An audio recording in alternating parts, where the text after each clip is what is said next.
ಹೊಸ ವರ್ಷದಲ್ಲಿ ನಿಮ್ಮ ರಾಶಿಯ ಭವಿಷ್ಯ ಹೇಗಿದೆ ಎಂದು ಸಾರಾಂಶವಾಗಿ ನೋಡುವುದಾದರೆ ಫಸ್ಟ್ ಕ್ಲಾಸ್ ಆಗಿರುತ್ತದೆ ಎಂದು ಹೇಳಬಹುದು. ಫಸ್ಟ್ ಕ್ಲಾಸ್ ಎಂದರೆ 60 ಅಂಕಗಳು. ನೀವು ಯಾವುದೇ ಕೆಲಸಕ್ಕೆ 100% ಪರಿಶ್ರಮ ಹಾಕಿ ಪ್ರಯತ್ನ ಮಾಡಿದ್ದೇ ಆದರೆ ನಿಮಗೆ ಅದರಿಂದ 60% ಫಲಿತಾಂಶವನ್ನ ನಿರೀಕ್ಷಿಸಬಹುದು. ಆದರೆ 100ಕ್ಕೆ 100ರಷ್ಟು ಪರಿಶ್ರಮ ಹಾಕಲೇಬೇಕು. ಸರಳವಾಗಿ ಹೇಳಬೇಕು ಅಂದರೆ ಈ ವರ್ಷದಲ್ಲಿ ನಿಮಗೆ ಬಹಳ ಪ್ರಯಾಸದ ನಂತರ ಫಲಿತಾಂಶವು, ಅಲೆದಾಟದ ನಂತರ ಆದಾಯವು ಲಭಿಸುತ್ತದೆ. ವ್ಯರ್ಥ ಪ್ರಯಾಣಗಳು, ವ್ಯರ್ಥ ಖರ್ಚುಗಳು ನಿಮ್ಮನ್ನು ಬೆಂಬಿಡದೆ ಕಾಡುತ್ತದೆ. ನೀವು ವ್ಯರ್ಥವಾಗಿ ಖರ್ಚು ಮಾಡಬೇಕೆಂದರೆ ನಿಮಗೆ ಆದಾಯ ಬರಲೇಬೇಕಲ್ಲ.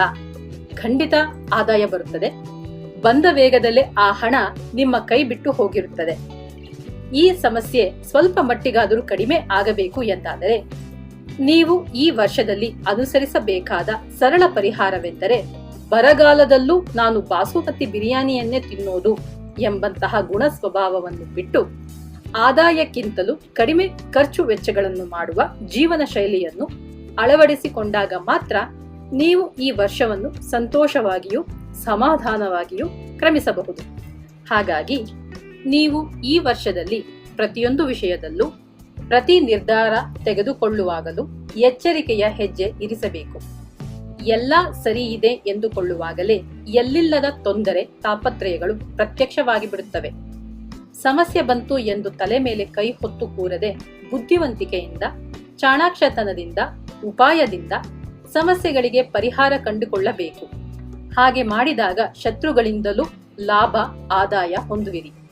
ಈ ವರ್ಷದಲ್ಲಿ ನಿಮಗೆ ಹೇರಳವಾದ ಹಣ ಹರಿವು ಇದೆ. ಕುಟುಂಬದಲ್ಲಿ ಸಂತೋಷ ನೆಲೆಸುತ್ತದೆ. ಪೂರ್ವಿಕರ ಆಸ್ತಿ ಕೈಗೆ ಬರುತ್ತದೆ. ಕೋರ್ಟ್ನ ಕೇಸುಗಳು ನಿಮ್ಮಂತೆಯೇ ಆಗುತ್ತವೆ. ಮನೆಯಲ್ಲಿ ಸಾಕಷ್ಟು ಮದುವೆ ಮೊದಲಾದ ಶುಭ ಕಾರ್ಯಗಳು ನಡೆಯುತ್ತವೆ. ವಿವಾಹ ಪ್ರಾಪ್ತ ವಯಸ್ಕರಿಗೆ ಒಳ್ಳೆಯ ಸಂಬಂಧದಲ್ಲಿ ವಿವಾಹವಾಗುವುದು. ಬಹಳ ದಿನಗಳಿಂದ ಮಕ್ಕಳಾಗದವರಿಗೆ ಮಕ್ಕಳಾಗುವ ಯೋಗ ಫಲವಿದೆ. ಬಹಳ ಕಾಲದಿಂದ ಅನಾರೋಗ್ಯದಿಂದ ಬಳಲುತ್ತಿದ್ದ ನಿಮ್ಮ ತಾಯಿಯವರ ಆರೋಗ್ಯ ಸುಧಾರಿಸಿ ಅವರು ಸಹಜ ಸ್ಥಿತಿಗೆ ಮರಳುತ್ತಾರೆ. ಕುಟುಂಬ ಸಮೇತರಾಗಿ ಪುಣ್ಯಕ್ಷೇತ್ರಗಳಿಗೆ ಹೋಗಿ ಬರುವಿರಿ.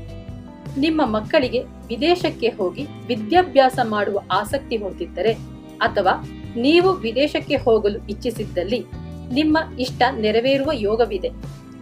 ಕೆಲಸದ ಒತ್ತಡಗಳಿಂದ ನಿದ್ದೆ ಕಡಿಮೆ ಆಗುತ್ತದೆ. ಇಷ್ಟು ದಿನಗಳ ಕಾಲ ಗಂಡ ಹೆಂಡತಿಯರ ನಡುವೆ ಇದ್ದ ಮುನಿಸು ಮನಸ್ತಾಪಗಳು ಕ್ರಮೇಣ ಕಡಿಮೆಯಾಗುವುದು. ದಂಪತಿಯರ ನಡುವೆ ಏನೇ ಭಿನ್ನಾಭಿಪ್ರಾಯಗಳು ಬಂದರೂ ಪರಸ್ಪರ ಬಿಟ್ಟು ಕೊಡುತ್ತಾ ಹೊಂದಾಣಿಕೆ ಮಾಡುತ್ತಾ ಹೋಗುವುದರಿಂದ ದಾಂಪತ್ಯದಲ್ಲಿ ಸಾಮರಸ್ಯ ಉಳಿಯುತ್ತದೆ. ವಾಸಸ್ಥಳವನ್ನು ಬದಲಾಯಿಸುವಿರಿ. ಸ್ವಂತ ಮನೆ ಇರುವವರು ಅದನ್ನು ಮಾರಿ ಮತ್ತೊಂದು ಆಸ್ತಿಯನ್ನು ಕೊಂಡುಕೊಳ್ಳುತ್ತೀರಿ. ಹಾಗೆಯೇ ಕಿರಿಕಿರಿ ಮಾಡುತ್ತಿದ್ದ ಹಳೆಯ ವಾಹನವನ್ನು ಮಾರಿ ಹೊಸ ವಾಹನವನ್ನು ಕೊಂಡುಕೊಳ್ಳುವಿರಿ. ಮನೆಗೆ ಬೇಕಾದ ಐಷಾರಾಮಿ ಎಲೆಕ್ಟ್ರಿಕ್ ಉಪಕರಣಗಳನ್ನು ಕೊಂಡುಕೊಳ್ಳುವಿರಿ. ನಿಮ್ಮ ದುಡಿಮೆ ಬೇರೆಯವರ ಪಾಲಾಗುವ ಸನ್ನಿವೇಶ ಬಂದೊದಗಬಹುದು. ಹಾಗಾಗದಂತೆ ಜಾಗ್ರತೆ ವಹಿಸಿ. ಯಾರಿಗೂ ಜಾಮೀನು ಹಾಕಲು ಹೋಗಬೇಡಿ. ಶತ್ರುಗಳು ಕಡಿಮೆ ಆಗುತ್ತಾರೆ. ಯಾರೊಂದಿಗೂ ವಿನಾಕಾರಣ ವಾಗ್ವಾದ ಬೇಡ. ವರ್ಷದ ಉತ್ತರಾರ್ಧದಲ್ಲಿ ಅಂದರೆ ಜುಲೈ ತಿಂಗಳ ನಂತರ ಮಾನಸಿಕ ಒತ್ತಡಗಳು ಕಡಿಮೆಯಾಗಿ ಮನಸ್ಸಿಗೆ ಶಾಂತಿ, ನೆಮ್ಮದಿ ಸಿಗುತ್ತದೆ.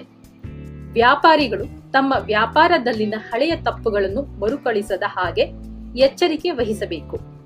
ಹಳೆಯ ಬಾಕಿಗಳು ವಸೂಲಿಯಾಗುತ್ತವೆ.